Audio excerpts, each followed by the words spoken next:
আসসালামু আলাইকুম। আজ রোজ বুধবার ১৬ই এপ্রিল ২০২৫। বাংলাদেশের বাজারে আজ আবারও কমেছে স্বর্ণের দাম।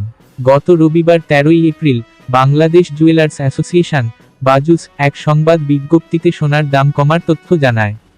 নতুন মূল্য অনুযায়ী সব থেকে ভালো মানের বা ২২ ক্যারেটের এক ভরি সোনার দাম ১,০৩৮ টাকা কমিয়ে নির্ধারণ করা হয়েছে ১,৬২,১৭৬ টাকা।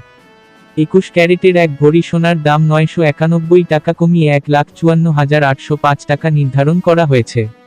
এছাড়া ১৮ ক্যারেটের এক ভরি সোনার দাম ৮৫১ টাকা কমিয়ে ১,৩২,৬৯০ টাকা নির্ধারণ করা হয়েছে। আর সনাতন পদ্ধতির এক ভরি সোনার দাম ৭৩৪ টাকা কমিয়ে ১,০৯,৫৩৭ টাকা নির্ধারণ করা হয়েছে। সোনার দাম কমানো হলেও রূপার দাম অপরিবর্তিত রয়েছে। ২২ ক্যারেটের এক ভরি রূপার দাম ২,৫৭৮ টাকা।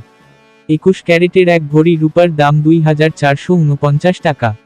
১৮ ক্যারেটের এক ভরি রূপার দাম ২,১১১ টাকা এবং সনাতন পদ্ধতির প্রতি ভরি রূপার দাম ১,৫৮৬ টাকা।